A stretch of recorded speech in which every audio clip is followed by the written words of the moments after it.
محترم بھائیوں، ساتھیوں، بزرگوں اور قابل قدر ماؤں بہنوں،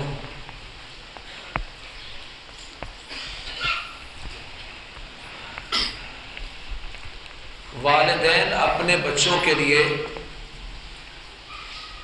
بہت کچھ کرتے ہیں، ان کے لیے تکالیف برداشت کرتے ہیں، ان کی سہولت کے لیے محنت مزدوری کرتے ہیں۔ مائیں اپنے بچوں کے لیے آدھی آدھی رات کو اٹھ کر دعائیں کرتی ہیں، ان کے کھانے پینے کا، کپڑوں کا، ضروریات کا خیال رکھتے ہیں، اور یہ والدین کے ذمے بھی ہے۔ دنیا میں بے شمار وہ لوگ ہیں یا والدین ہیں جو بہت کچھ کرنے کے باوجود اپنے بچوں کے لیے کچھ بھی نہیں کر پاتے۔ آپ نے اس بچے کو محنت کر کے ڈاکٹر، پروفیسر، انجینئر بنوا دیا، بڑا بزنس مین ہے، کھرب پتی بن گیا، لیکن اگر آپ اس کو ایک اچھا مسلمان نہیں بنا سکے تو آپ نے اس کو کچھ بھی نہیں دیا۔ یہ کام تو دنیا کے جانور بھی کرتے ہیں، جن کا کچھ بھی نہیں ہوتا، جن کے گھونسلے اپنے نہیں ہوتے، جن کی جگہ اپنی نہیں ہوتی، روڈوں پہ چلنے والے کتے بھی اپنے بچے پال لیتے ہیں۔ بھائی یہ کام تو دنیا کے جانور بھی کر رہے ہیں۔ مسلمان کے ذمے اصل چیز یہ ہے کہ وہ اپنے بچوں کے لیے کچھ ایسا کر جائیں کہ ان کی آنکھیں بند ہوں تو دنیا اور آخرت میں اللہ کریم ان کو عزت نصیب فرمائے۔ سورۃ کہف میں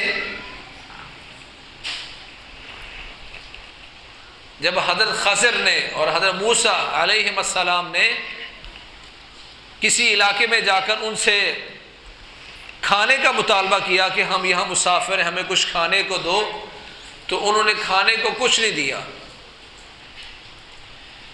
پر اس علاقے میں ایک دیوار جو گرنے والی تھی، اللہ کے دو نبیوں نے، یاد رکھیں حضرت خضر بھی اللہ کے نبی ہیں اور موسیٰ علیہ السلام بھی نبی ہیں، دو نبیوں نے مل کر دیوار سیدھی کر دی۔ تو حضرت موسیٰ علیہ السلام نے فرمایا کہ یہ علاقے والوں نے ہماری خدمت نہیں کی تھی، تو آپ ان سے اس پر اجرت لیتے تاکہ ہم کچھ کھانے پینے کا سامان لیتے۔ تو کیا فرمایا حضرت خضر علیہ السلام نے کہ یہ اس دیوار کے نیچے دو یتیم بچوں کا خزانہ ہے، وَكَانَ أَبُوهُمَا صَالِحًا، اور میں نے اس دیوار کو اس لیے سیدھا کیا ہے کہ ان دونوں کا باپ وہ نیک انسان تھا، ان کا باپ نیک انسان تھا، اس وجہ سے میں نے اس دیوار کو سیدھا کر دیا۔ اس پر حضرت ابن کثیر رحمہ اللہ کیا فرماتے ہیں؟ کہتے ہیں وَكَانَ أَبُوهُمَا صَالِحًا فِيهِ دَلِيلٌ عَلَىٰ أَنَّ الرَّجُلُ الصَّالِحَ يُحْفَظُ فِي ذُرِّيَّتِهِ وَتَشْمَلُ بَرَكَةُ عِبَادَتِهِ لَهُمْ فِي الدُّنْيَا وَالْآخِرَةِ کا یہ آیت بڑی دلیل ہے کہ نیک بندے کی وجہ سے اللہ کریم اس کی اولاد میں اس کو محفوظ کر دیتا ہے، پریشانیوں سے، مسائل سے اللہ کریم اس بندے کی نیکی کی وجہ سے اسے بھی محفوظ کر لیتا ہے اور اس کی اولاد کو بھی محفوظ کر دیتا ہے۔ وَتَشْمَلُ بَرَكَةُ عِبَادَتِهِ لَهُمْ فِي الدُّنْيَا وَالْآخِرَةِ، اور اس بندے کی نیکی ان کی اولاد کو دنیا میں بھی برکتیں دیتی ہے اور آخرت میں بھی۔ یہ دلیل اس بات کی کہ اگر آپ نیک ہیں تو اس کا نتیجہ دنیا اور آخرت میں اچھا نتیجہ آپ کی اولاد پر بھی ہوگا۔ اچھی اولاد کے لیے اچھے والدین ہونا لازمی ہے۔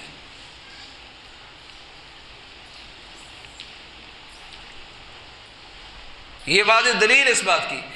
اور میں اس پہ اگر بیان کروں، حضرت عبداللہ بن مسعود رضی اللہ تعالیٰ عنہ رات کو تہجد پڑھتے، تہجد میں کھڑے ہوتے اور ساتھ ان کا بیٹا، چھوٹا سا بیٹا سویا ہوتا، جب سلام پھیرتے تو اپنے بچے کی طرف دیکھتے، کہتے من اجرک یا بنیا، من اجرک یا بنیا، ثم یتلو کان ابوہما صالحا فیبکی۔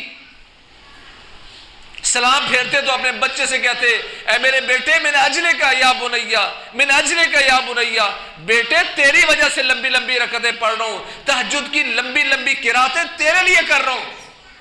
پھر آیت پڑھتے وَكَانَ أَبُوهُمَا صَالِحًا، ان دو یتیم بچوں کا باپ بڑا نیک تھا، اللہ نے اس نیکی کی وجہ سے اس کی اولاد کو دنیا اور آخرت میں بلندیاں دی، تیرے لیے لمبی لمبی نمازیں پڑھ رہا ہوں تاکہ اللہ تجھے دنیا اور آخرت میں عزت نصیب فرمائے۔ پھر یہ آیت پڑھتے اور اس کے بعد رونا شروع کر دیتے۔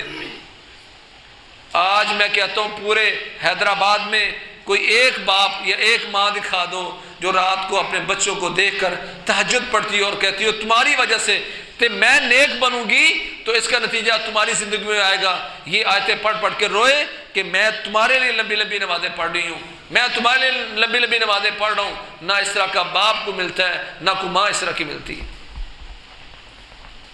سعید بن مسیب رحمہ اللہ وہ نماز پڑھتے، کہتے انی لاصلی الصلاۃ، اپنے بچوں سے کہتے ہیں یا بنیا انی لاصلی الصلاۃ ثم اذکرک، بیٹے میں نماز پڑھ رہا ہوتا ہوں کہ اچانک نفلی نماز پڑھ رہا ہوں، اچانک تیرا خیال آتا ہے فَأُطِيلُ الصَّلَاةِ لِأَجْلِكَ، میں تیرے لیے نماز لمبی کر دیتا ہوں کہ جتنا میں نیک بن جاؤں گا اس کا نتیجہ تجھے دنیا اور آخرت میں ملے گا۔ پیسہ دے کر، فراوانی دے کر آپ ان کو کیا دے رہے ہیں؟ دینا چاہتے ہیں تو اپنی نیکی میں سے اس کو کچھ دو۔ آج ہم بہت سوچتے ہیں امام بخاری کیوں پیدا نہیں ہوتا، سوچتے ہیں نا امام بخاری کیوں پیدا نہیں ہوتا؟ امام بخاری اس لیے پیدا نہیں ہوتا کہ اگر امام بخاری کے ایمان کی بات کریں، اس کے ابا کی بات کریں، اس کی اماں کی بات کریں تو آپ حیران رہ جائیں گے کہ ان امام بخاری کے والد محترم فوت ہونے لگے۔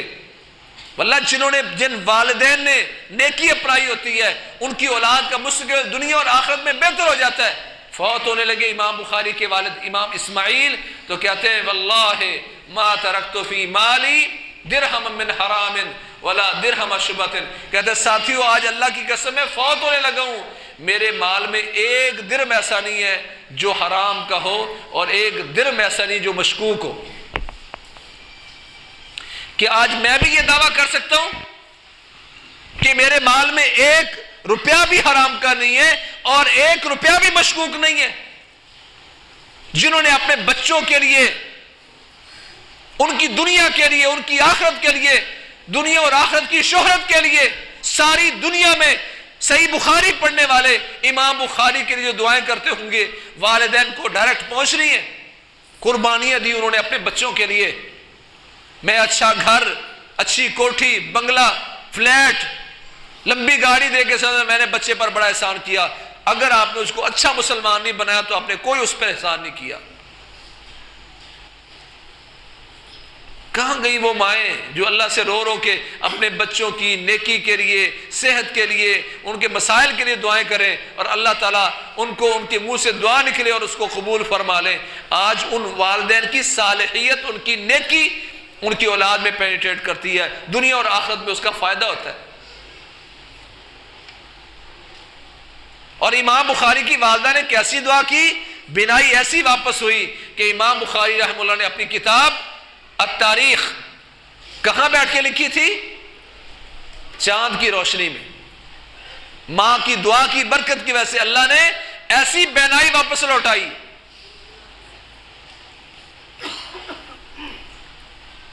اور یہاں میرے بھائیوں اگر آپ اپنی اولاد کو کچھ دینا چاہتے ہیں تو ان کو ایمان دیں۔ دیکھیں دنیا میں ہماری یہ خواہش ہوتی ہے کہ میں بڑا سا فلیٹ خریدوں، اس کے ایک پورشن میں میرا بیٹا ہو، ایک میں بیٹی ہو، میرا سارا کنبہ قبیلہ ایک جگہ پہ ہو۔ اچھی خواہش ہے، کچھ لوگ پوری بھی کر لیتے ہیں۔ جنت میں بھی یہ ممکن ہے، جنت میں بھی یہ ممکن ہے کہ آپ جنت میں ہوں اور آپ کے بیوی بچے آپ کے والدین سارے کے سارے آپ کے ساتھ جنت میں ہوں، یہ ممکن ہے۔ قرآن مجید میں اللہ فرماتے ہیں والذین آمنوا واتبعتهم ذریتهم بایمان الحقنا بهم ذریتهم وما التناهم من عملهم من شیء، کہ وہ لوگ جو ایمان لے آتے ہیں اور ان کی اولاد ایمان کے کسی بھی لیول پر، ایمان سے کسی بھی درجے میں ان کے پیچھے پیچھے چلتی والدین کے، الحقنا بہم ذریتہم، اور میں ہم ان والدین پر اور ان کی اولاد پر یہ احسان کریں گے۔ قیامت کا دن ہوگا، جنتوں کا فیصلہ ہوگا، بابا جان اوپر والی جنت میں ہے، اولاد نیچے والی میں ہے، یا اولاد زیادہ نیک بن گئی والدین سے وہ اوپر والی جنت میں ہے، تو اللہ کریم ایسا نہیں کریں گے کہ اوپر والوں کو کہیں گے تم نیچے آ جاؤ، بلکہ اللہ نیچے والوں کا درجہ بلند کر کے ان کو اوپر والی جنت میں جمع فرما دیں گے۔ اگر ہم سارے جنت میں ایک جگہ جمع ہونا چاہتے ہیں اپنے والدین کے ساتھ، تو اس کے لیے ایمان شرط ہے۔ ایمان دو اپنے بچوں کو۔ میری بیوی مجھ سے الگ ہوگی، بہت ممکن ہے، دل منہ کو آتا ہے کہ کیسے ممکن ہے؟ اگر چاہتے ہیں آپ کہ وہ آپ کے ساتھ ہو، جنات عدن يدخلونها ومن صالح من آبائهم وازواجهم وذرياتهم، اگر آپ چاہتے ہیں جنت میں داخل ہوں، ایسی جنت میں جہاں، تو فرمایا جو ان میں سے باپ بیٹا بیوی نیک بن جاتے ہیں، فرمایا سب کو جنت میں داخل کریں گے، اور قرآن نے کہہ دیا سب کو اکٹھا بھی فرما دیں گے۔ الحقنا بہم ذریتہم، یہ ایمان والا اوپر والے لیول میں چلا گیا، اولاد تھوڑے سی نیچے رہ گئی، اللہ فرماتے ہیں ہم ان کی اولاد کو اٹھا کر والدین کے ساتھ جمع کر دیں گے۔ وما التناہم من اعمالہم من شیء، ایسا نہیں ہوگا کہ باپ سے کہا جائے تیرے عملوں میں سے کچھ کمی کر دیں گے یا تیرا درجہ نیچے کر دیتے ہیں، کہا نیچے والوں کا اللہ درجہ بلند کر کے اس بندے کے ساتھ اس کو اکٹھا کر دے گا۔ کیوں اکٹھا کرے گا؟ حضرت عبداللہ بن عباس رضی اللہ عنہ اس کی وضاحت فرمائی اسی آیت کی تفسیر میں، جنات والذین آمنوا واتبعتهم ذریتهم بایمان، اس آیت کی تفسیر میں حضرت عبداللہ بن عباس فرماتے ہیں ان اللہ تعالی لا يرفع للمؤمن ذریته وان كانوا دونه في العمل ليقر الله بهم عینہ، اللہ تعالیٰ اس مومن کی وجہ سے اس کی اولاد کو بلندیاں دے دے گا، جنت میں اعلیٰ مقام دے دے گا۔ وَإِن كَانُوا دُونَهُ مِنَ الْعَمَلِ، اگرچہ وہ عمل میں اپنے باپ سے کمزور بھی ہوں، نیچے بھی ہوں، کم تر بھی ہوں، اس مومن کی نیکی کی وجہ سے اللہ کریم اس اولاد کو اٹھا کر اوپر والی جنت میں کر دے گا۔ لِيُقِرَّ اللَّهُ بِهِمْ عَيْنَهُ، تاکہ اس مومن کی آنکھیں ان کو دیکھ دیکھ کے ٹھنڈی ہوتی رہے۔ اللہ مومن کا سینہ ٹھنڈا کرنے کے لیے، اس کی آنکھیں ٹھنڈی کرنے کے لیے اولاد کو جنت میں جمع فرما دے گا، پر شرط ہے وَاتَّبَعْتُمْ ذُرِّيَّتُمْ بِإِيمَانٍ، ایمان کے ساتھ اولاد پیچھے پیچھے چلی ہے۔ کیا آج ہم نے اپنی نسلوں میں ایمان دیا؟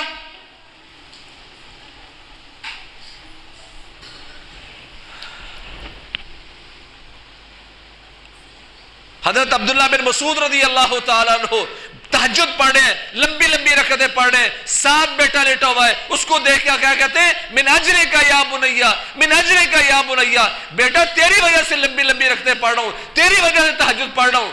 اس رب کو تو راضی کرنا مقصود ہے، کہنا کیا چاہتے ہیں کہ میری نیکیاں تیرے لیے دنیا اور آخرت میں رفعت و بلندیاں کا سبب بنے گی، تو تیرے لیے لمبی لمبی رکعتیں پڑھ رہا ہوں۔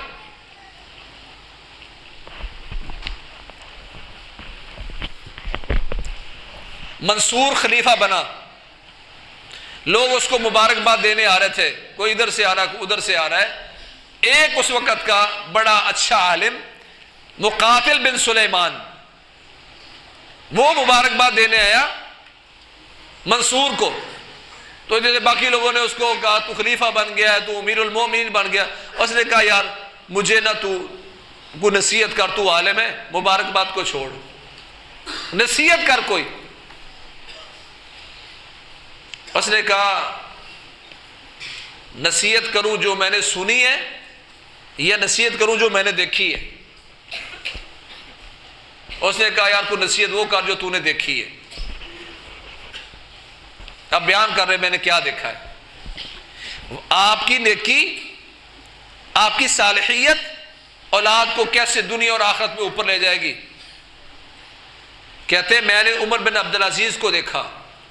عمر بن عبدالعزیز رحمہ اللہ بنو امیہ کے ایک بہت عظیم انصاف والے خلیفہ گزرے ہیں، جن کو خلیفہ راشد خامس کہا جاتا ہے. 4 خلفائے اربع، ان 4 حضرت ابوبکر، حضرت عمر، عثمان، علی رضوان اللہ علیہم اجمعین، ان کے بعد 5واں انہیں شمار کیا ہے جو اتنا نیک صالح تھا. نیک صالح ہے، اپنی مسلمانوں کا امیر بنا، خلیفہ بنا، تو اپنی بیوی فاطمہ کو بلایا. کہنے لگا دیکھ فاطمہ، تو میری بیوی ہے اور تو میرے ساتھ رہی ہے، میری زندگی میں اب تبدیلی، میں مسلمانوں کا امیر بن گیا ہوں، خلیفہ بن گیا ہوں، بوجھ آ گیا ہے، پہلے والی زندگی نہیں گزرے گی. میرے ساتھ اگر تم رہنا چاہتی ہو تو یہ تیرے جسم پر جتنے زیورات ہیں یہ تیرے آباء و اجداد نے مسلمانوں کے خون پسینے سے لوٹے، یہ تمہیں سارے کے سارے بیت المال میں جمع کروانے ہوں گے اور میرے ساتھ تم مسکینوں جیسی زندگی بسر کرے گی. کون؟ فاطمہ، جس کا دادا گورنر تھا، باپ بادشاہ، 4 بھائی بادشاہ، خاوند اب بادشاہ بن گیا ہے. بادشاہوں میں زندگی بسر کرنے والی، پلنے والی یہ خاتون، کیا اس کو کہا جا رہا ہے میرے ساتھ اگر رہنا چاہتی ہو تو یہ سارے زیورات بیت المال میں جمع کرا دے، تیرے نہیں ہے مسلمانوں کے، اور میرے ساتھ جو مسکینوں والی زندگی بسر کرنی ہوگی. یہ ہماری ماؤں بہنوں بیٹیوں کے لیے ایک سبق ہے. وہ دنیا کی آسائشیں دیکھتی ہیں، سہولتیں دیکھتی ہیں. آپ اس نے کہا اگر دنیا کی سہولتیں لینی ہے تو مجھ سے طلاق لو، جہاں تیرا جی چاہتا جا کے زندگی گزار لو، میرے ساتھ تو مسکینوں جیسی زندگی بسر. فاطمہ نے اپنے خاوند کے ہاتھ میں ہاتھ رکھا اور کہنے لگی اگر میں سمجھتی ہوں تیرے ساتھ میری آخرت بہتر ہو جائے، دنیا تو گزر ہی جانی ہے، یہ مسکینوں جیسی زندگی گزر ہی جانی ہے، اور جنت اگر تیرے ساتھ رہتے ہوئے ملے اور تیرا ساتھ جنت میں مل جائے تو یہ سودا مہنگا نہیں ہے. سارے اپنے زیورات اتار کر بیت المال میں جمع کروا دیے. اس عمر بن عبدالعزیز کا واقعہ بیان کرنے لگا ہے مقاتل بن سلیمان منصور کو. کہنے لگا جو میں نے دیکھا تو میں بیان کرتا ہوں. عمر بن عبدالعزیز فوت ہونے لگے، کہتے 11 ان کے بچے تھے. عمر بن عبدالعزیز کے 11 بچے، جب وہ فوت ہوئے تھے ان کے مسلمانوں کے خلیفہ تھے. ٹوٹل 18 دینار ان کے پاس تھے. 18 دینار کفن دفن کے بعد ٹوٹل بچے ان کے پاس 9 دینار. 9 دینار بچے، اور بچے کتنے؟ 11. ایک دینار بھی پورا نہیں آیا. مسلمہ بن عبد الملک جو اس وقت کا چیف کمانڈر تھا اس عمر بن عبدالعزیز کا، وہ ان کی وفات سے پہلے آیا بندہ. وہ بھی اچھا تھا، مجاہد قسم کا بندہ تھا. وہ آیا اور اس نے آ کے کہا افقرت افواہ بنی کا من الدنیا، آپ نے اپنے بچوں کو کنگال اور فقیر کر کے دنیا سے جا رہے ہیں، ان کے پاس کوئی چیز نہیں ہے، آپ نے ان کو دنیا بھی نہیں دی. کیا آپ نے ان کو دیا؟ بیمار کافی تھے آخری عمر میں. کہتے اسندونی، ذرا مجھے اٹھا کے بٹھاؤ. اٹھا کے بٹھایا تو کہنے لگے دیکھو اللہ کریم نے اگر میرے بچوں کو نیک بنایا ہے، ان ولد عمر ينقسم الى قسمین، عمر کے بچے 2 طرح میں تقسیم ہوں گے، یا نیک ہوں گے یا بد ہوں گے. اگر وہ نیک ہیں فَسَيُغْنِيهِ اللَّهُ، اللہ کریم ان کو غنی بنا دے گا. یہ میری دعا ہے، میرے بچوں کو اللہ ضائع نہیں کرے گا. وَهُوَ يَتَوَلَّى الصَّالِحِينَ، اللہ نیک لوگوں کا خود دوست بنتا ہے، ان کو سنبھال لیتا ہے، ان کا فکر کرتا ہے. میرے بچے اگر نیک ہیں تو مجھے پرواہ نہیں ہے، میرا اللہ ان کو بہت کچھ دے گا. وَإِن كَانُوا غَيْرَ ذَلِكَ، اگر میرے بچے اس کے علاوہ گناہ گار ہیں، فَلَنْ أَكُونَ أَوَّلَ مَنْ أَعَانَهُمْ عَلَى مَعْصِيَةِ اللَّهِ، تو میں دنیا کا مال دے کے ان کی مدد نہیں کرنا چاہتا کہ وہ اللہ کی معصیت اور نافرمانی میں زندگی بسر کرے. نیک ہے تو میرا اللہ سے دعا ہے اللہ ان کو برکتیں دے گا، اور گناہ گار ہیں تو میں گناہ گاروں کی وجہ سے جہنم میں نہیں جانا چاہتا. پھر اس مسلمہ کو کہا بلاؤ میرے بچوں کو. بچے بلا لیے، بچوں کو دیکھا، ان کی حالت دیکھی. اللہ کیا بات کرے اس عمر بن عبدالعزیز کی. ایک دفعہ بچی آئی، چھوٹی بچی تھی، کہنے لگی ابا میں مسلمانوں کے خلیفے کی بیٹی ہوں، لوگ مجھے تانے مارتے ہیں کہ آج عید کا دن ہے اور تو نے پرانے کپڑے پہنے ہوئے ہیں. اتنی اس نے آگے بات کی نا کہ عمر بن عبدالعزیز کا دل بھی بڑا پسیج ہو گیا. کہنے لگے بلاؤ یار خزانچی کو. خزانچی کو کہا اس طرح کرو کہ مجھے 1 مہینے کی ایڈوانس تنخواہ دے دو تاکہ میں اپنے بچی کو اچھا لباس پہنا سکوں. پھر انہوں نے خزانچیوں کی بھی تربیت کی تھی. خزانچی نے کہا کوئی مسئلہ نہیں ہے، میں آپ کو 1 مہینے کی تنخواہ ایڈوانس دیتا ہوں، پر شرط یہ ہے کہ آپ مجھے لکھ کے دیں کہ آپ 1 مہینہ زندہ رہ کے کام کریں گے. اس نے کہا یہ گارنٹی تو نہیں ہے. تو کہا پھر کیسے ایڈوانس دے دوں؟ کہا ٹھیک ہے یار بات سمجھ آ گئی، چلے جاؤ گزارا کریں گے. بچوں کو بلایا، ان کی حالت دیکھ کے نا رونے لگ گئے عمر بن عبدالعزیز. آخری عمر تھی. کہنے لگے بچوں میرے پاس 2 راستے تھے. ایک راستہ تو یہ تھا کہ میں تمہیں دنیا میں فراوانی دیتا، تم بھی جہنم میں جا گرتے اور تمہارا بابا بھی تمہارے ساتھ جہنم میں جا گرتا. اور دوسری شکل یہ ہے کہ میں تمہیں اللہ کے دین پر کھڑا کر دوں اور یہ دنیا کی زندگی ہے یہ تو ختم ہو ہی جائے گی، تو لیکن اس میں اللہ تعالیٰ برکت یہ دے گا کہ میں بھی انشاءاللہ اللہ تعالیٰ میری مغفرت فرما دے گا اور میں بھی جنت میں چلا جاؤں گا اور ہم سارے وہ جنت کی بہاروں میں اکٹھے ہو جائیں گے. بتاؤ اب کیا کرنا ہے؟ بچوں نے کیا کہا؟ ابا یہ دنیا کی زندگی گزر جائے گی، تربیت ہی. ہم چاہتے ہیں اللہ تعالیٰ ہمیں دنیا میں برکتیں دے دے گا، ہم جنت میں اکٹھا ہونا چاہتے ہیں، نہ آپ کو جہنم میں لے جانا چاہتے ہیں، نہ ہم خود جہنم میں جانا چاہتے ہیں. پھر انہوں نے کہا، کہتے بیٹو اللہ کی قسم انی کا ترکت لکم خیر کثیرا، میں تمہارے لیے بڑی خیر چھوڑ کے جا رہا ہوں، بہت زیادہ خیر چھوڑ کے جا رہا ہوں. کیا خیر چھوڑ کے جا رہے ہیں آپ؟ کہتے واللہ لا تبرون على احد من المسلمین او من اہل الذمۃ الا يرون لكم علیہم حقا. اللہ کی قسم تم جہاں سے بھی گزرو گے، وہ مسلمان ہو یا تمہارے علاقے میں رہنے والا کوئی ذمی یا واحد جو کافر تمہارے علاقے میں رہتا ہے، کوئی مسلمان کے پاس سے گزرو گے یا کسی کافر کے پاس سے جو میری خلافت میں رہتا ہے، اللہ کی قسم وہ تمہارا احترام کریں گے، وہ سمجھیں گے کہ عمر کی وجہ سے ان بچوں کا ہم پر حق ہے، تمہارا احترام کریں گے. یہ اتنی دنیا کی خیر ہے جس کا آپ تصور بھی نہیں کر سکتے. کہا بیٹو اللہ کی قسم میں تمہارے لیے خیر کثیر چھوڑ کے جا رہا ہوں. کیا خیر کثیر چھوڑ کے گئے ہیں؟ آج منصور کے دربار میں مقاتل بن سلیمان واقعہ بیان کر رہا ہے، کہتا قسم اللہ کی میں نے عمر بن عبدالعزیز کے اس بچے کو دیکھا جس کو 1 دینار بھی پورا نہیں ملا تھا. اللہ کریم نے اس نیک باپ کی وجہ سے، اس کی دعاؤں کی وجہ سے، جو قرآن مجید میں وَكَانَ أَبُوهُمَا صَالِحًا، باپ اچھا ہوتا ہے، ماں نیک ہوتی ہے، تو اللہ ان والدین کی وجہ سے اولاد کو کیسے برکتیں دیتا ہے. کہتا میں نے دیکھا جس کو 1 دینار بھی نہیں ملا تھا وہ اللہ کے راستے میں ایک دن میں 100 گھوڑا صدقہ کر دیا کرتا تھا. 100 گھوڑا ایک دن میں اللہ کے نام پر عمر بن عبدالعزیز کا ایک بیٹا کر رہا ہے. اللہ نے ایسے ان کو برکتیں دی. اور میں نے ہشام کے بیٹوں کو دیکھا. ہشام کون ہے؟ عمر بن عبدالعزیز کا سالہ، بادشاہ تھا، یہ بھی بادشاہ ہے وہ بھی بادشاہ ہے. کہتا ہشام بن عبد الملک فوت ہوا تو اس کے ایک بچے کو 1 ملین دینار آیا. 10 لاکھ دینار کتنا ہوتا ہے؟ 10 لاکھ دینار 1000 دینار ہونا تو 4.25 کروڑ بنتے ہیں آج کے. 4.25 کروڑ بنتے اگر 1000 دینار ہو تو 10 لاکھ دینار ہو تو کتنے بنیں گے؟ پتہ نہیں، اندازہ نہیں لگایا. ان گنت پیسہ. کہتا اللہ کی قسم تربیت نہیں تھی. والدین اس وقت حکمران تو بنے لیکن مسلمانوں کے ساتھ انصاف کرنے والے نہیں تھے. میں نے اس مجھ سے باپ کو دیکھا، اس کی نیکی کی وجہ سے میری آنکھوں نے دیکھا عمر بن عبدالعزیز کا ایک بچہ اللہ کے نام پر 100 گھوڑا ایک ہی دن میں صدقہ کر دیتا تھا. اور جس کو 10 لاکھ دینار ملے، میں نے اس بچے کو دیکھا دمشق کی جامع مسجد کے سامنے لوگوں کے سامنے ہاتھ پھیلا کے بھیک مانگ رہا تھا.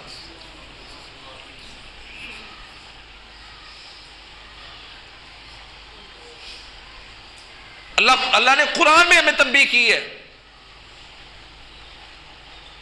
کہ تم اپنے بچوں کو چھوڑ کے جا رہے ہو نا، سوچتے ہو میں کیا وراثت میں دے کے جاؤں گا. وہاں اللہ نے کہا فَلْيَتَّقُوا اللَّهَ وَلْيَقُولُوا قَوْلًا سَدِيدًا، اللہ سے ڈریں، سیدھی بات کریں جس کی وجہ سے بچے دنیا اور آخرت میں بہتر ہو جائیں. آج اپنے بچوں کے لیے کچھ کرنے کا دن ہے، وقت ہے. میں سوچوں کہ میری کس خوبی کی وجہ سے لوگ میرے بچوں کو دنیا اور آخرت میں عزتیں دیں گے۔ اللہ نے وعدہ کیا ہے تم ایمان والے ہوئے اور تمہاری اولادیں ایمان کے ساتھ پیچھے پیچھے چلتی رہی، الحقنا بہم ذریتہم، دنیا میں بھی عزتیں دوں گا اور قیامت والے دن تم سب کو جنت میں ایک جگہ جمع فرما دوں گا۔ اس کے لیے والدین کی نیکی لازمی جز ہے۔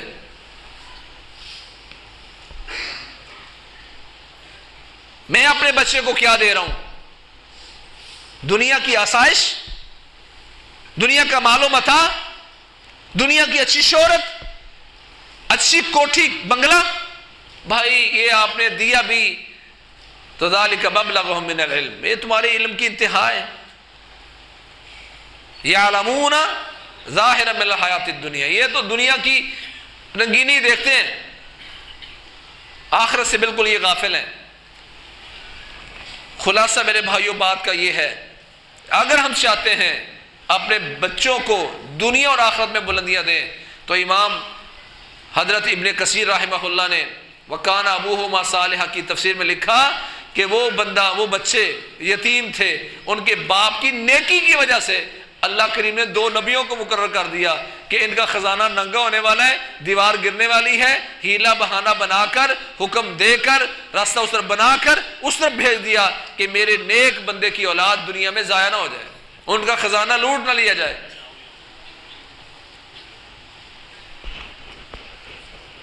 ہمارے اسلاف اپنے بچوں کے لیے نیکیاں کرتے تھے کہ میری نیکی کی وجہ سے دنیا میں تم اچھے بن جاؤ گے، آخرت میں اچھے بن جاؤ گے۔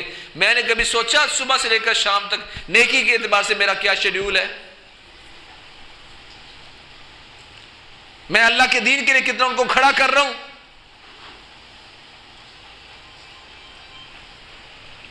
دوسرا، اللہ کریم نے حضرت موسیٰ اور خضر کے واقعے میں ہی جو دوسرا واقعہ ہوا وہ کیا ہے کہ حضرت خضر نے ایک بچے کو قتل کر دیا جس کا فیصلہ تھا کہ یہ کافر ہے، اپنے والدین کو گمراہ کرے گا۔ تو حضرت خضر کو اللہ تعالیٰ نے مقرر کر دیا کہ اس بچے کا نتیجہ یہی کہ اس کو قتل ہونا چاہیے۔ کیوں؟ فَخَشِينَا أَن يُرْهِقَهُمَا، یہ بچہ اپنے والدین کو کفر و طاغوت میں، طغیانی میں، سرکشی میں، کفر میں ڈال دے گا۔ اللہ نے ان کی نیکی کی وجہ سے اس کو پہلے ختم کر دیا تاکہ میرے نیک بندے ڈی ٹریک نہ ہو جائیں۔ کتنے لوگ ایسے ہوتے ہیں جو اپنے بچوں کے پیچھے لگ کر اپنی آخرت برباد کر بیٹھتے ہیں، کہ اس کا مطلب ہے کہ والدین کی نیکی کی وجہ سے اللہ کریم آنے والی مصیبتیں، والدین کی آنے والی پرابلمز اللہ تعالیٰ پہلے حل کر دیتا ہے اور اس کے اسباب پیدا کر دیتا ہے تمہاری نیکی کی وجہ سے۔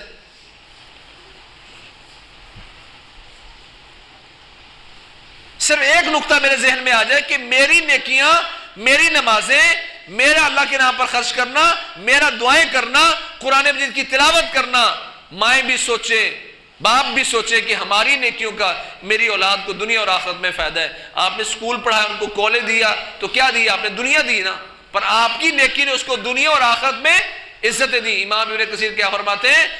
اس آیت میں دلیل ہے وَكَانَ أَبُوهُمَا صَالِحًا فِيهِ دَلِيلٌ عَلَىٰ أَنَّ الرَّجُلَ الصَّالِحَ يُحْفَظُ عَلَىٰ ذُرِّيَّتِهِ، یہ آیت دلیل اس بات کی کہ نیک بندہ اللہ کریم اس نیک کو نیکی کی وجہ سے اس کی اولاد میں محفوظ کر دیتا ہے، اس کی پریشانیوں سے بیٹھ دیتا ہے، اس کی اولاد کو دنیا اور آخرت میں بلندیاں دے دیتا ہے۔ اب یہاں تھوڑی سی ہم بات کریں گے کہ اللہ نے کہا وہ لوگ جو ایمان لائے اور اپنی اولاد کو کسی بھی لیول پر ایمان پر پیچھے چلایا۔ بھائیو یاد رکھو، کوئی بندہ اس وقت تک مومن نہیں ہے جب تک اس میں 11 چیزیں موجود نہ ہوں۔ کوئی بندہ، ایمان کی شرط لگائی اللہ نے، کوئی بندہ مومن نہیں ہے جب تک اس میں 11 چیزیں موجود نہ ہوں۔ وہ کیا ہے 11 چیزیں؟ مجھ میں موجود ہونی چاہیے اپنی اولاد سے زیادہ، اور اولاد آگے نکلے کی کوشش کرے، وگرنہ بے ایمان کسی نہ کسی لیول پر ایمان ہو۔ کم از کم مومن بننے کے لیے 11 چیزیں ہونا لازمی ہے۔ پہلی چیز ہے کلمہ پڑھ لیا آپ نے تو صرف کلمہ پڑھنا کافی نہیں، ارکان اسلام 5 ارکان اسلام اور 6 ارکان ایمان، 11 چیزیں موجود ہیں، تو آپ سمجھیں کہ ابھی آپ مومن بنے ہی ہیں. پھر اس کے بعد سچ بول کر، دیانتداری کر کے، صلہ رحمی کر کے آپ ایمان میں اضافے کرتے جائیں گے، قرآن کی آیتیں پڑھ پڑھ کے ایمان میں اضافے کریں گے، وہ بعد کا مسئلہ ہے. پہلے تو اپنے آپ کو ایمان والا ثابت کرے نا. کلمہ پڑھ لیا ہم نے، صرف کلمہ پڑھنا کافی نہیں میرے بھائیوں. اللہ کہتے ہیں فَعْلَمْ أَنَّهُ لَا إِلَهَ إِلَّا اللَّهُ. 60 سال کا ہو گیا ہوں، 45 سال کا ہو گیا ہوں، اور ساری عمر میں ایک کتاب بھی میں نے توحید پر نہیں پڑھی، تو یقین مان لیں فَعْلَمْ پر عمل نہیں ہوا. فَعْلَمْ أَنَّهُ لَا إِلَهَ إِلَّا اللَّهُ. وہ نبی جو ساری دنیا میں سب سے زیادہ اپنے رب کو جاننے والا تھا، اللہ نے اس کو حکم دیا ہے فَعْلَمْ أَنَّهُ لَا إِلَهَ إِلَّا اللَّهُ. وہ پیارے پیغمبر فرماتے ہیں انی اعلمکم باللہ، لوگوں میں تم میں سب سے زیادہ اپنے رب کو جانتا ہوں. اس نبی کو اللہ نے حکم دیا میرے نبی فَعْلَمْ أَنَّهُ لَا إِلَهَ إِلَّا اللَّهُ. آپ کو علم ہونا چاہیے کیا معنی ہے لا الہ کا. ہمیں علم ہے. کون سی کتاب میں نے پڑھی توحید کے حوالے سے جس میں توحید کی اقسام ہوں، شرک میں بتائیے فلاں فلاں چیزیں شرک ہے، کوئی نہیں پڑھی تو یقین مان لیں آپ کو لا الہ کا علم نہیں ہے. ہمیشہ میں اپنے بھائیوں کو گزارش کرتا ہوں کم از کم اپنے گھر میں ایک چھوٹی سی کتاب اسلامی عقیدہ لے آؤ، جو میری اماں ساتھ بیٹھی ہو، ابا جان ساتھ بیٹھے ہوں، بیٹے بہن بھائی موجود ہوں، جہاں ممکن ہو وہاں بیٹھ کر میں اس کو پڑھوں. وہ کسی مسلک کی کتاب نہیں ہے. اسلامی عقیدہ، اسلامی عقیدہ اس کا نام ہے. اردو میں ترجمہ ہو گیا ہے. ایک سعودی عرب کے عالم نے لکھا، سوال ہے اور جواب میں ایک آیت ایک حدیث. ایک آیت نہ کسی مسلک کا ہے، نہ وہ دیوبندیوں کا، نہ بریلویوں کا، نہ اہل حدیثوں کا، وہ مسلمانوں کے ایک چھوٹا سا رسالہ. کم از کم وہ پڑھ لوں کہ مجھے علم ہو کیا ہے. اب کہتے ہیں اللہ کا شکر ہے مجھے علم ہو گیا توحید کا، پتہ چل گیا کیا ہوتا ہے شرک. تو دوسرا اپنا اسلام ثابت کرنے کے لیے دوسری چیز ہے 5 وقت کا نمازی ہونا. جنت میں اکٹھا ہونا چاہتے ہیں؟ بابا جی یہاں مسجد میں کھڑے ہوتے ہیں پہلی صاحب میں. جنت میں اکٹھا ہونا چاہتے ہیں پر مسجد میں اکٹھے نہیں ہوتے. کیا امید لگائے بیٹھے ہیں آپ؟ اگر آپ کا بچہ ڈاکٹر بن گیا ہے، پروفیسر بن گیا ہے، بزنس مین بن گیا ہے، کروڑ پتی بن گیا ہے اور نمازی نہیں ہے، اللہ کی قسم آپ نے اپنے بچے کو اسلام نہیں دیا. اسلام یاد رکھیں، مذہب کے خانے میں آپ اسلام لکھوا بھی لیں پر اسلام اس بندے کو مسلمان مانتا ہے جو 5 وقت کا نمازی ہے. 4 نمازیں بھی پڑھتا ہے نا، کہتا جی ظہر کے وقت میں کالج میں ہوتا ہوں وہ نہیں پڑھ سکتا. اسلام ایسے بندے کو بھی مسلمان نہیں مانتا. بین العبد والکفر ترک الصلاۃ، بین العبد والشرک ترک الصلاۃ. یا معاذ لا تترکن صلاۃ مکتوبہ فانہ من ترکها فقد برئت منہ ذمۃ اللہ وفی روایہ فقد خرج من الملہ. العہد الذی بیننا وبینہم الصلاۃ فمن ترکها فقد کفر. من ترک الصلاۃ متعمدا فقد کفر.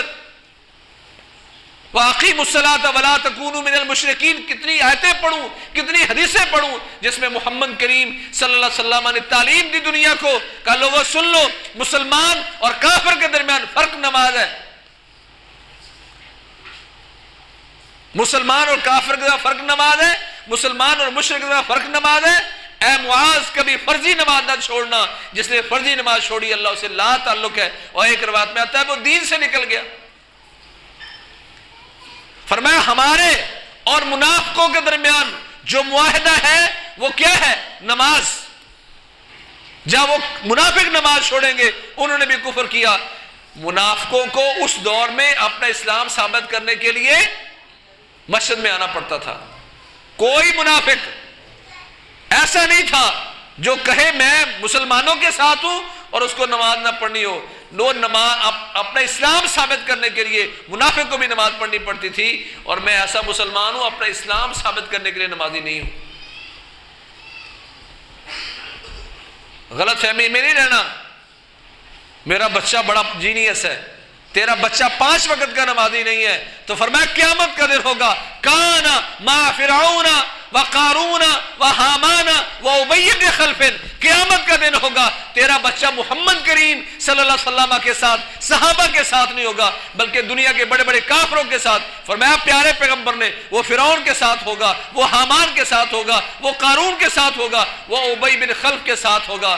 کیا آپ پسند کرتے ہیں کہ آپ کا بچہ قیامت والے دن دنیا کے کافروں کے ساتھ کھڑا ہو؟ میں تو کہتا ہوں میرے ساتھ جنت میں جائے، اور وہ تیرے ساتھ جنت میں کیسے جائے گا؟ 5 وقت کا نمازی نہیں ہے۔ ما سلک فی جنات یتساءلون ما سلککم فی سقر قالوا لم نک من المصلین۔ کچھ جنت میں چلے گئے، کچھ جہنم میں۔ جنتی پوچھیں گے جہنمیوں سے، تم ہمارے ساتھ تھے، ایک گھر میں رہتے تھے، ایک محلے میں رہتے تھے، ایک سکول میں پڑھتے تھے، ہم بڑے دوست تھے، تمہیں کیا ہوا؟ جہنم میں کیوں آ گئے؟ قالوا لم نک من المصلین، وہ کہیں گے ہم نمازیوں میں سے نہیں تھے۔ کچھ جنت میں، کچھ جہنم میں۔ یہ دلیل اس بات کی، جنت میں گئے نمازی، جہنم میں گئے بے نماز۔ اللہ کہتے اکٹھے ہونا چاہتے ہو تو نمازی بن کے دکھاؤ۔ کیا مجھے تڑپ ہے؟ کیا اماں کی آنکھوں سے آنسو آتے ہیں؟ امام بخاری کی والدہ نے تو دعا مانگی تھی، یا اللہ میرا بچہ، اس کی بینائی چلے گی، اللہ نے قبول کر لی۔ آج ماں رو کر دعا مانگتی، یا اللہ میرا بچہ 5 وقت کا نمازی نہیں ہے، اس کو نمازی بنا دے۔ ترجیحات ہی بدل گئی ہیں۔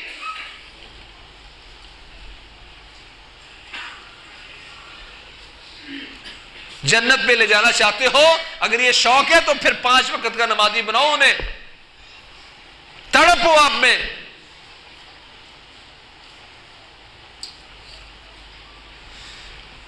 اس کے بعد زکوٰۃ ہے،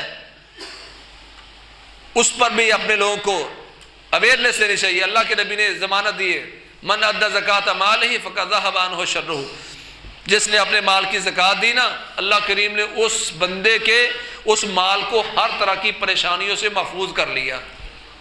اپنے لیے جی لو، اپنے مال کو محفوظ کرنے کے لیے ضمانت پیارے پیغمبر دے رہے ہیں۔ آج ہم کہتے ہیں گھاٹا پڑ گیا، پیسے مر گئے، دیتا کوئی نہیں ہے، پیسے ڈوب گئے، بھائی اس کے پیچھے دیکھو، زکوٰۃ دیتے ہو؟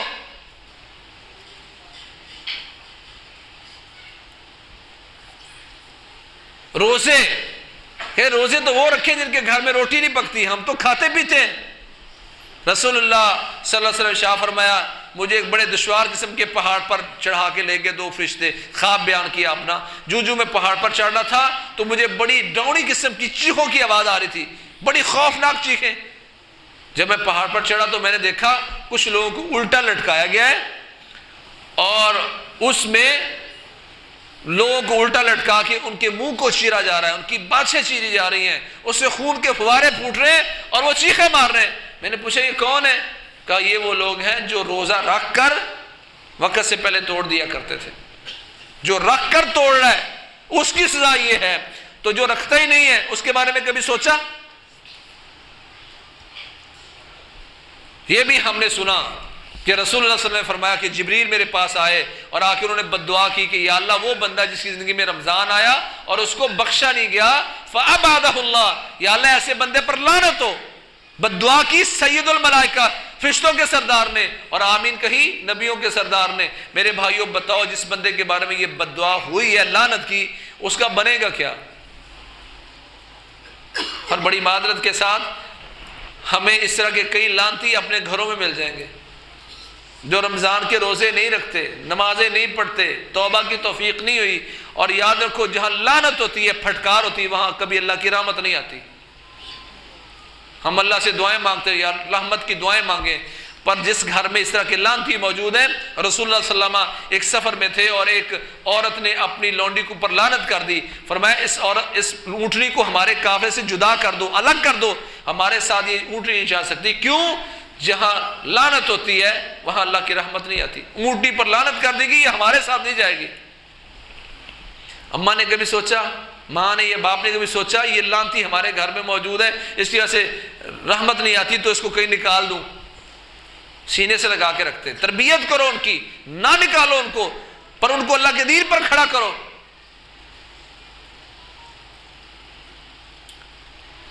حج کے حوالے سے بھی ہمارا بڑا عجیب ذہن ہے۔ وہ کہتا ہے یار مجھ پر حج فرض نہیں ہوا، میرے پاس پیسے نہیں ہیں۔ کتنے کا فلیٹ آپ نے خریدا؟ کہتا ہے 50 لاکھ کا۔ وہ اللہ کے بندے، تو نے 50 لاکھ کا پلاٹ لے لیا ہے، 50 لاکھ کا تو نے فلیٹ لے لیا ہے، تو سمجھتا تیرے پاس تجھ پر حج فرض نہیں ہوا؟ ہماری مائیں بہنیں بیٹیاں، انہوں نے 5-5 6-6 10 تولے کے سونا پہنا ہوتا ہے۔ کتنا ہے جی یہ؟ کہتے ہیں یہ 10 لاکھ کا ہے۔ 10 لاکھ تیرے پاس موجود ہے اور میری ماں بہن بیٹی سمجھتی مجھ پر تو حج فرض نہیں ہوا۔ بھئی پیسے تو نہیں ہے نا۔ کل ایک بندہ مجھے پوچھ رہا تھا، کہتا جی مجھے وراثت میں 10 کروڑ روپے کا پلاٹ ملا ہے جس کی زکوٰۃ بنتی ہے 25 لاکھ، میرے پاس دینے کو 25 لاکھ ہی نہیں ہے، تو کیسے دوں؟ 10 کروڑ کا تو مالک بن گیا ہے اور جان نکل رہی تیری 25 لاکھ دیتے ہوئے۔ یہ کہتا مجھ پر حج فرض۔ زندگی کے کسی موڑ پر جب آپ کے پاس اتنا سرمایہ آ گیا کہ جس سے آپ کا حج ہو سکتا تھا، آپ پر حج فرض ہو گیا، نہیں کرو گے تو یہ آنکھیں بند ہوگی تو پتہ چلے گا کہ کس پر فرض تھا اور کس پر فرض نہیں تھا۔ اگر یہ 5 چیزیں آ گئی تو ہمارا بچہ ابھی کیا بنا ہے؟ مسلمان بنا، مسلم ہے، مومن ابھی بھی نہیں بنا۔ مومن بننے کے لیے پھر اس کو اللہ پر ایمان لانا، اللہ کے رسولوں پر، اللہ کی کتابوں پر، اللہ کے فرشتوں پر، اچھی بری تقدیر پر، اور مرنے کے بعد اللہ کے سامنے کھڑے ہونے پر یہ ایمان آئے گا تو یہ مومن بنے گا، اور کم از کم یہ 11 چیزیں موجود ہوں گی تو یہ اپنے والدین کے ساتھ جنت جا سکے گا۔ والذین آمنوا واتبعتهم ذریتهم بایمان الحقنا بهم ذریتهم وما التناهم من عمل من شیء، جو لوگ ایمان لے آئے اور ان کی اولاد بھی ایمان کے کسی بھی لیول میں ان کے پیچھے پیچھے چلتی رہی، الحقنا بهم ذریتهم، تو فرمایا کہ جنت میں ہم ان لوگوں کو جنت میں اکٹھا فرما دیں گے۔ تو اس میں میرا ایمان اور میری صالحیت اور نیکی یہ ان بچوں کے دنیا اور آخرت میں ان کے کام آئے گی، وگرنہ اللہ فرماتے ہیں یود المجرم لو یفتدی من عذاب یومئذ ببنیہ وصاحبتہ واخیہ وفصیلتہ التی تؤویہ ومن فی الارض جمیعا ثم ینجیہ کلا انہا لظیٰ۔ اگر آپ اچھے باپ نہیں ہیں، نیک نہیں بنے اور اولاد کو اس پر نہیں بنایا، اللہ فرماتے ہیں قیامت کا دن ہوگا، پھر یہ مجرم چاہے گا کاش کہ میری جگہ پر میرے بیٹے کو جہنم میں پھینک دیا جائے۔ لو یفتدی من عذاب یومئذ ببنیہ، میرا بیٹا جہنم میں پھینک دو، وصاحبتہ واخیہ، میری بیوی کو جہنم میں پھینک دو، میرے بھائی کو جہنم میں پھینک دو، وفصیلتہ التی تؤویہ، اور میرا سارا کنبہ قبیلہ جس نے مجھے ہمیشہ پناہ دی، میرا سارا کنبہ قبیلہ بھی جہنم میں پھینک دو، مجھے بچا لو۔ اللہ کہے کلا انہا لظیٰ نزاعۃ للشویٰ، ہرگز نہیں، وہ تو ایسی بھڑکتی ہوئی آگ ہے جو تیرے سر کی اور تیرے منہ کی ساری چمڑی کو کھینچ دے گی، پگھلا دے گی، جلا دے گی۔ نیک ہے تو اس کے ساتھ اس کی اولاد جنت میں جا رہی ہے، برا ہے تو کہتا کاش میرے بیٹے کو جہنم میں بھیج دو، مجھے بچا لو۔ میں دیکھوں آج میں کس رویے پر کھڑا ہوں، کیا کر رہا ہوں، اپنے لیے یا اپنی اولاد کے لیے۔ بہترین موقع تھا تربیت کریں اپنی، اور میری نیکی آگے اولاد میں پینیٹریٹ ہو اور وہ دنیا اور آخرت میں عزتیں پائیں۔ ایک اہم مسئلہ ہے، اللہ کریم ہمیں ایک اچھا نیک اور صالح مومن بننے کی توفیق نصیب فرمائے، اور اولاد کو دنیا اور آخرت میں ہماری نیکیوں کی وجہ سے بھی برکتیں دے، اور اللہ انہیں بھی اچھا ایمان دے، جب تک زندہ رہیں اسلامی زندگی بسر کریں، تو جب موت آئے تو شہادت کی موت ہے۔ فجزاکم